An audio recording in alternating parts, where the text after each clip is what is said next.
So it's great to be here today. I'm introducing Michèle Lamont, who's a professor of sociology, African American studies, and European studies at Harvard University, also a Canadian, and who spoke just last night about how to redefine worth and who matters in divided societies.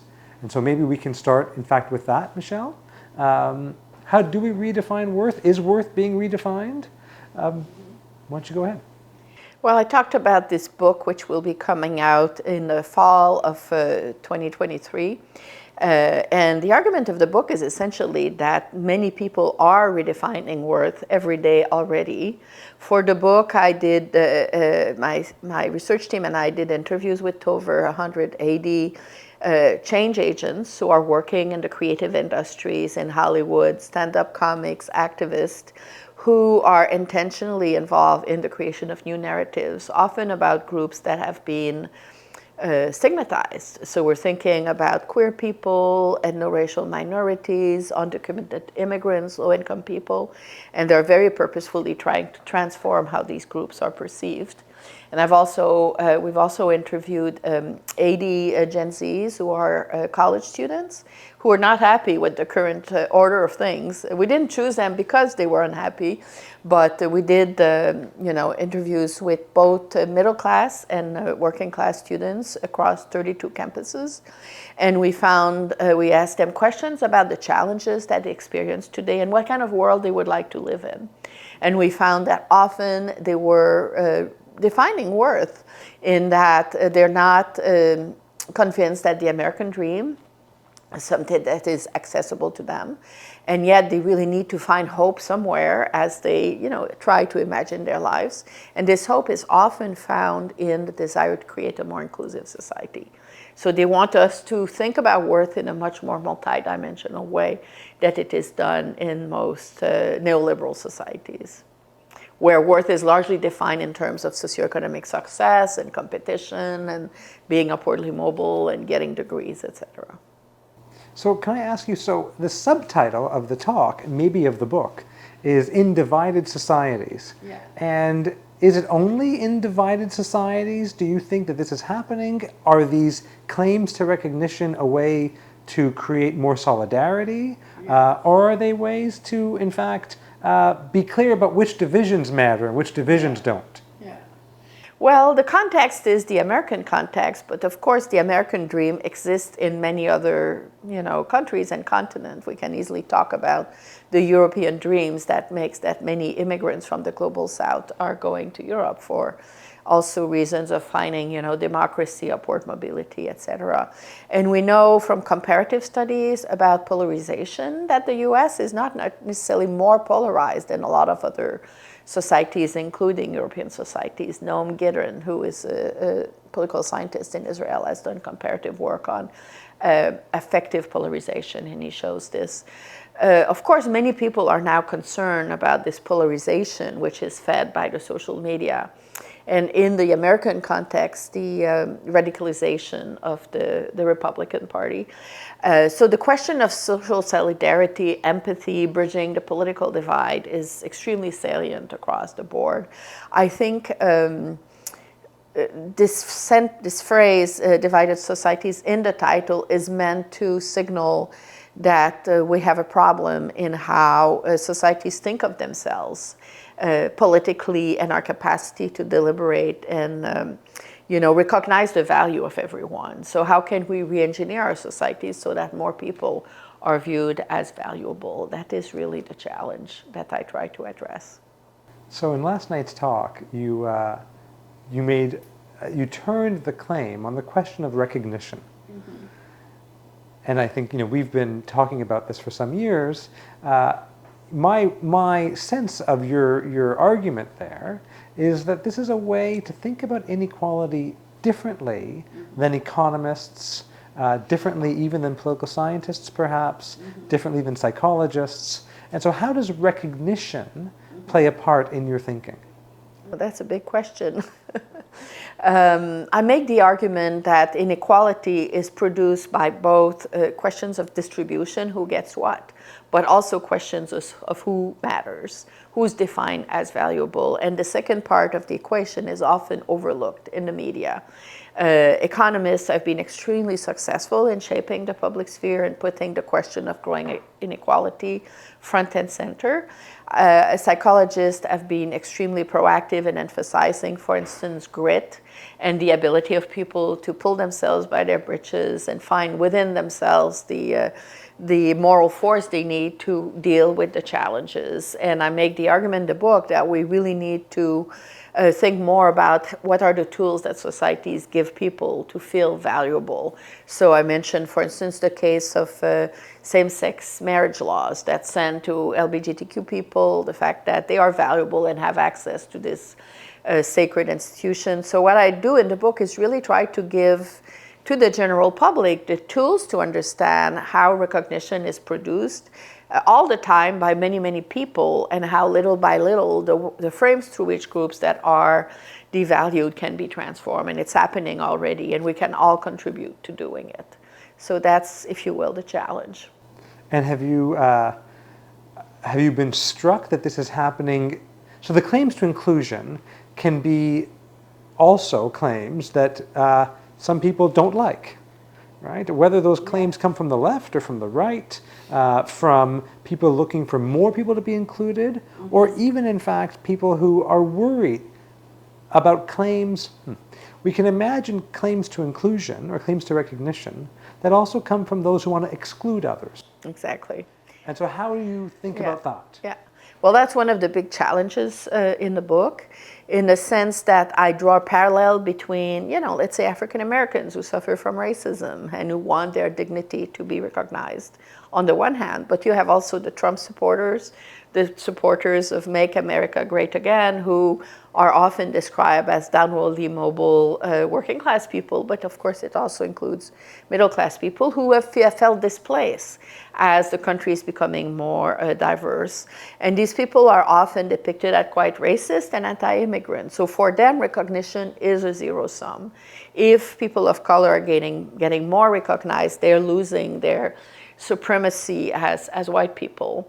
So one of the gambles that I invite the reader and the general public to take on is, how about if we acknowledge the suffering that they're being marginalized by, I argue, the fact that college-educated professionals are constantly being presented in the media and in society as the paragons of success, which is a very, very narrow definition of success. And we acknowledge the many ways in which this definition of success excludes 90% or 80% of the population.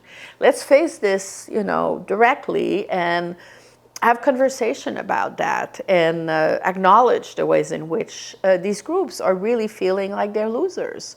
And to even express, it might seem very Pollyannish to say this, but if the Democratic Party, for instance, could have a much more direct engagement about this, Obama and Biden, to a less extent, were always concerned with defining themselves, presenting themselves as defending the middle class. Well, why not say directly where we want to stand for the hardworking people who are just trying to pay their bills? And even if, they're viewed as marginal, they are essential workers. They are the ones who keep society going. My hope is by having an open conversation about these things eventually, it's quite possible that they wouldn't necessarily think of this as a zero-sum game.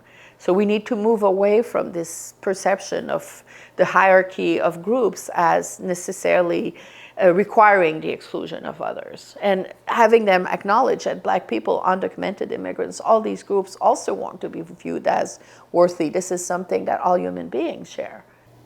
It's interesting. You've also studied Trump's speeches. Yes. And I wonder whether do you think that that's part of the success of those speeches, is that they have offered that kind of recognition? Exactly. Mm-hmm. Yes, this one paper you're referring to, we looked very closely at 73 electoral speeches that he gave.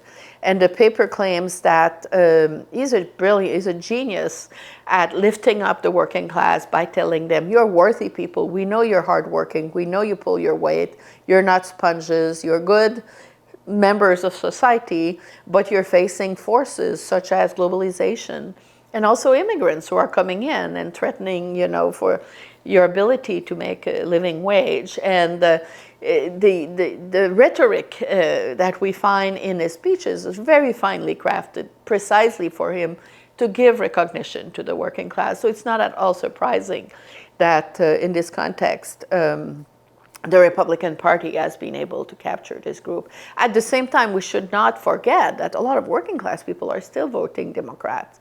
So many people are arguing that, in fact, the groups that have made the difference are the downwardly mobile or insecure middle class. And it's quite shown, there's a political scientist in the UK who showed clearly that in the case of Brexit, that's the group that made the difference. It's not the working class. So that's a topic of debate among social scientists.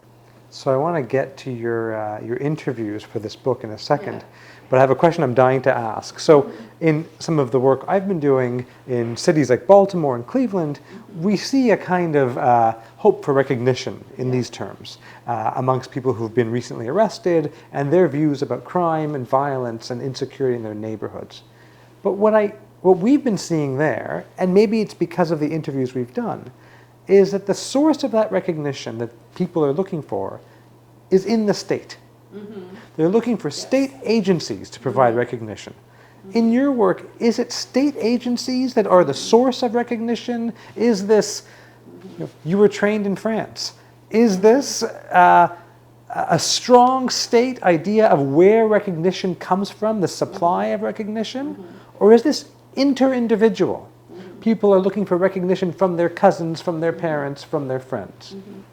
Well, the way I approach it is there are several sources. Networks, interpersonal networks, are crucial. Who decides what in the family, who has a say concerning expenses is central to people's sense of worth. People want to have a voice.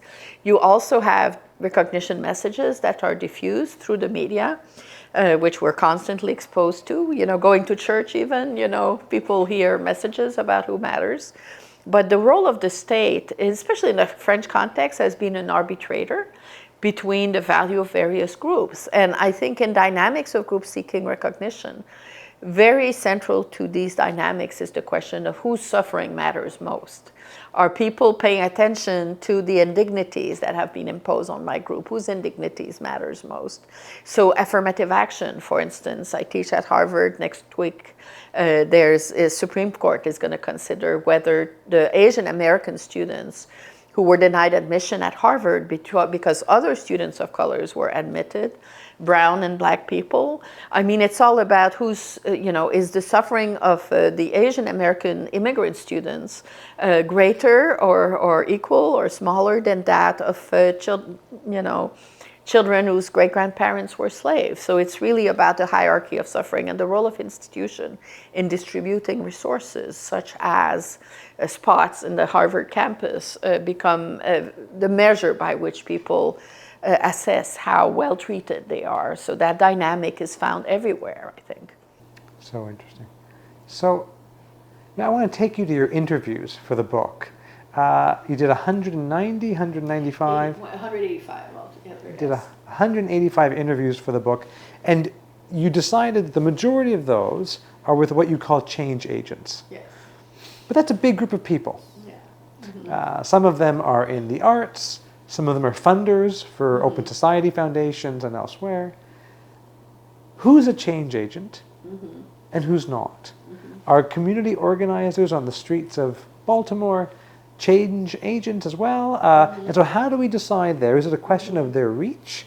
And then I want to ask you some questions about the change agents that you interviewed and what you thought. But let me start with that. Well, I proceeded pretty inductively. I started with people who were obviously influential, let's say the Hollywood creators, who are projecting new visions of what our society should be like. So I mentioned the case of Joyce Soloway, who created the show Transparent, which is about a middle-aged or advanced middle-aged man who decides that he's a woman, and he has to negotiate this new identity with his adult children. And this show became very popular, and the goal is really to provide to the broad audience, what does it look like? What does a trans person look like in their everyday life? We also interviewed the people who are actors in the show Queer Eye, which was also extremely popular. So these cases were very obvious. And then as I was doing the project, I became increasingly aware of different sectors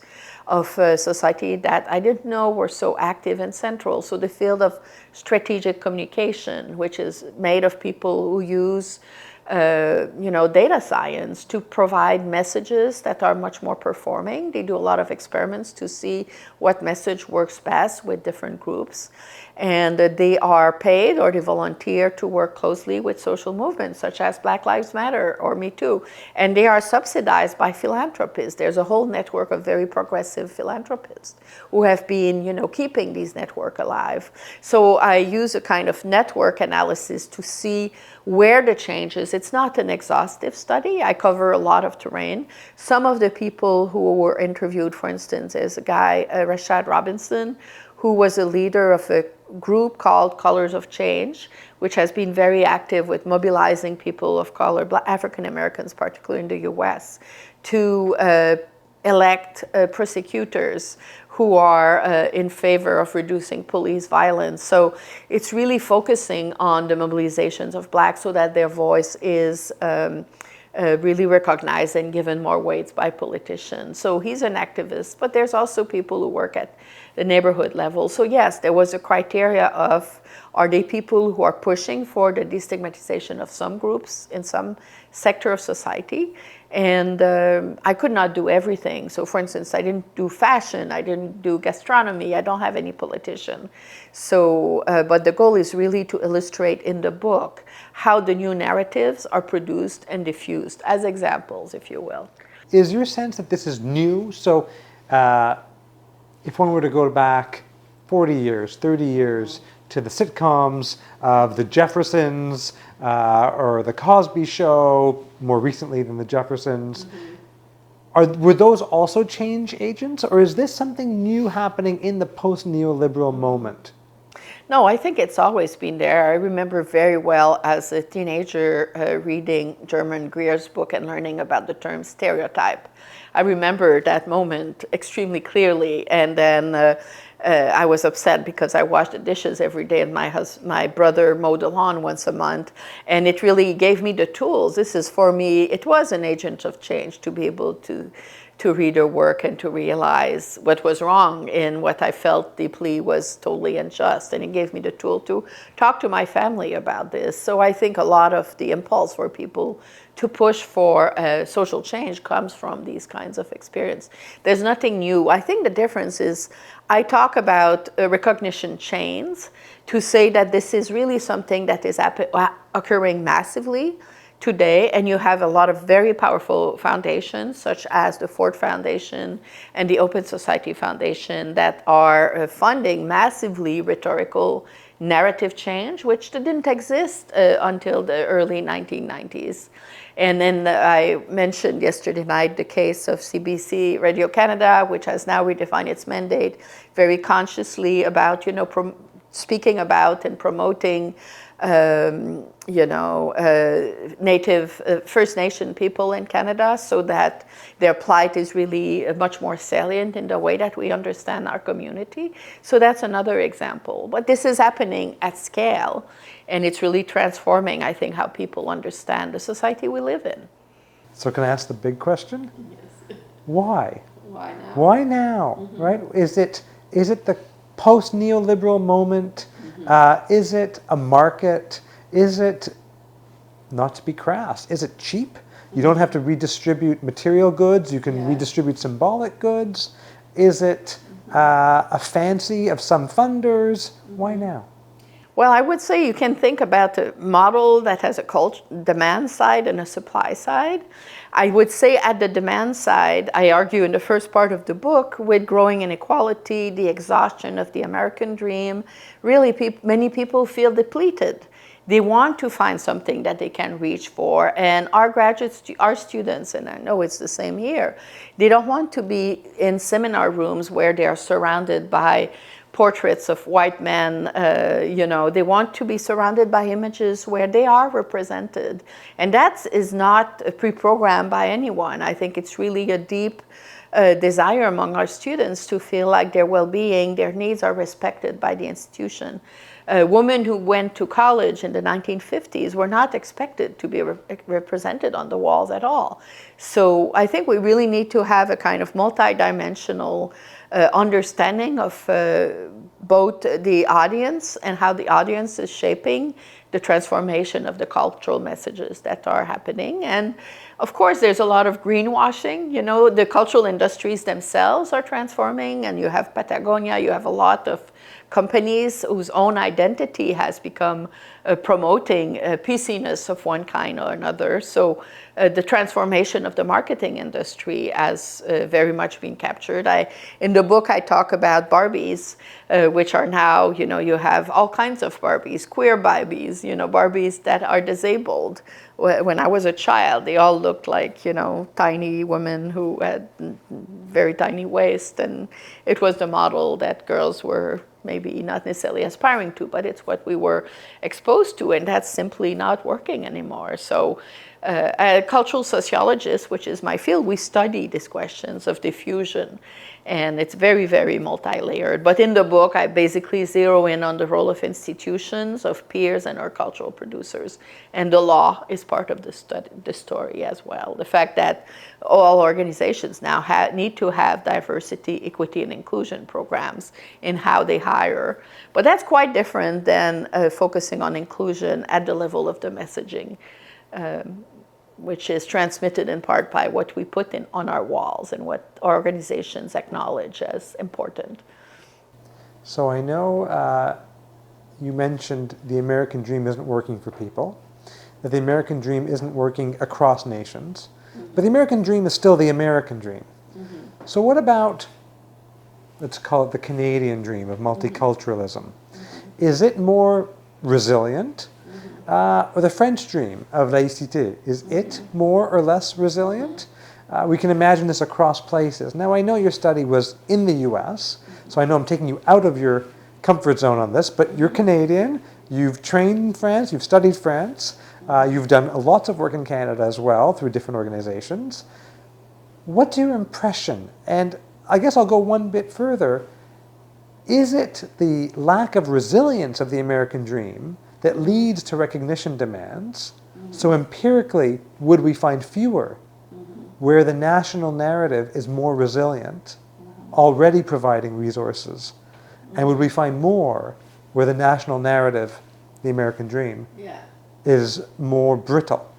That's such a good question. We know, for instance, that Black Lives Matter, although it's originated in the US, led to, proliferation across all continents. France, that has always been very reluctant to acknowledge racism on its territory, there were massive, massive demonstrations. So the American dream, French republicanism, Brazilian racial democracy, Canadian multiculturalism, everyone understands that these are ideals that are promoted by the state, also myths of national identity, unity, that are widely criticized everywhere because they don't deliver on what they promise. At the same time, I feel having French republicanism, which basically pretends that every individual interacts with the state independently of their religious or ethnic identity, is not at all matched with the lived reality of people on the ground. The Canadian myth of multiculturalism is also very much criticized for not delivering. And since I'm French-Canadian, I remember very well when Trudeau promoted it, it was viewed as an insult to Québécois, because the reaction was, we're not like the Ukrainian Ukrainian immigrants of Saskatchewan. You know, we've been here since the 1600s, and we should have more of a say in the direction of this country.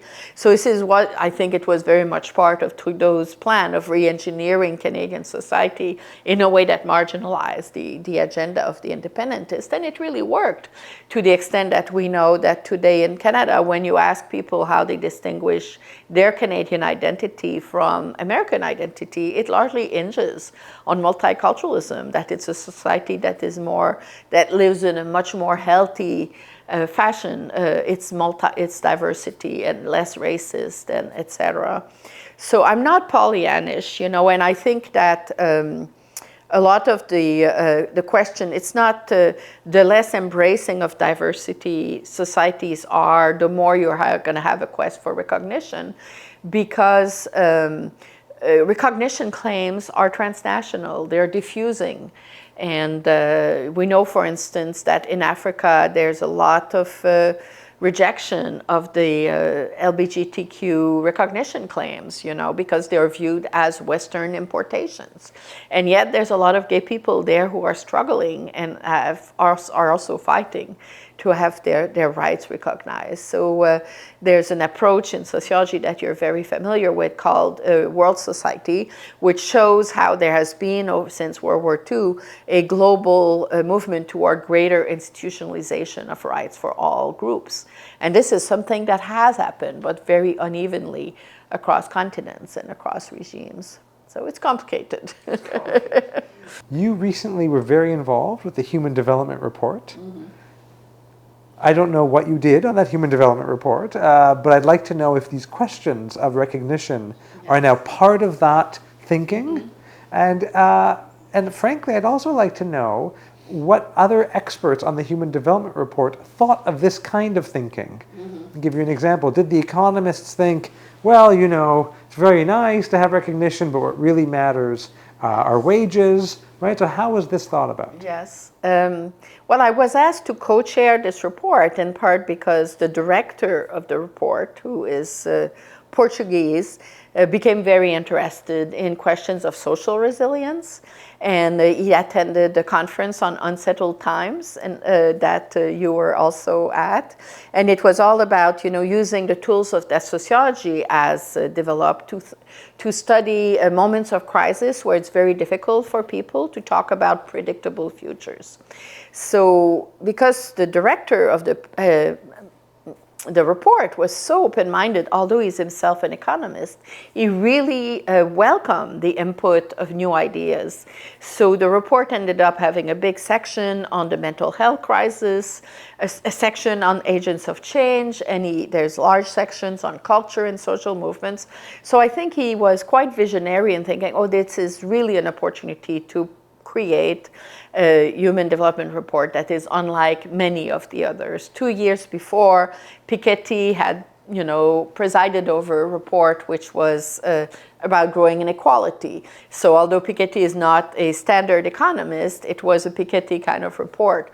And the person who co-chaired with me is a, you know, minister in Singapore, an economist, and he was also very open. We have to know that these reports are inspired by the work of Amartya Sen, a Nobel Prize economist who has made his reputation around the notion that well-being should be measured on many dimensions, not only economic dimensions. So I think there was the whole group, there's like 200 people who produced these reports. They were very attuned and very welcoming to really broadening their agenda.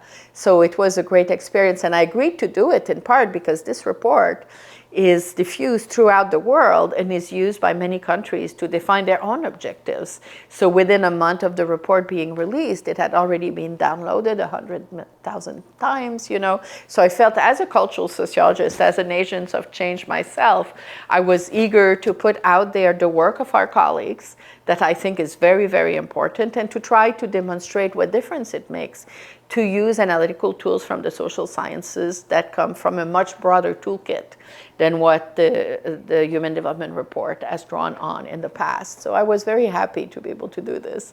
I felt like very proud of myself to be planting ideas in such a powerful machine as the UN. So let me ask you a fun question, I hope. You interviewed a lot of fascinating people. Yes. Some people who we all recognize, many intellectuals, writers, filmmakers, actors, stand-up comedians. Your choice. What was the interview that you found most surprising, or what was the one that was just the most fun? Oh, there's so many, but I'll talk about two of them. One of them is an African-American comic named Camo Bell, who has a show called United Colors of America.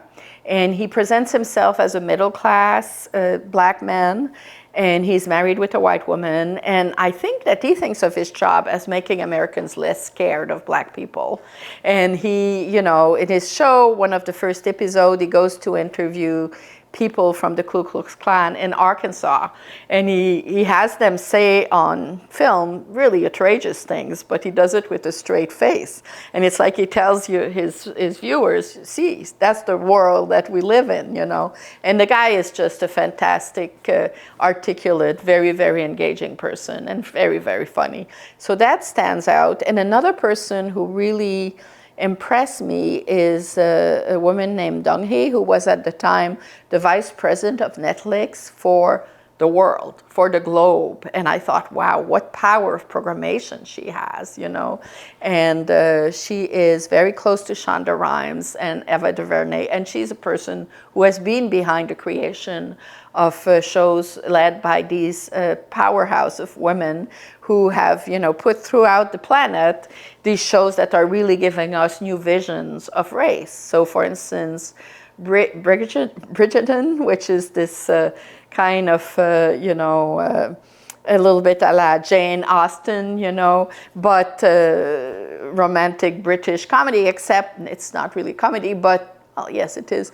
But, you know, the point is you have black people playing 18th century British nobles, you know, so it really like transformed the perception of racial classification. And she spoke very openly about her intent as a producer of a series of really trying to plant out there, like, you know, shows, and she talked about her inspiration of films such as Black Panther, you know, really the power of visual representation to transform people's worldview. So that really struck with me. I mean, what an amazing influence that someone like her can have on our vision of the world. So that's only two of them. Well, so I want to thank you for coming. It's a real treat. It's a treat for me personally to have you here at the Munk School as a colleague, as a friend, as a mentor. So thank you for coming. Thank you so much, Ron.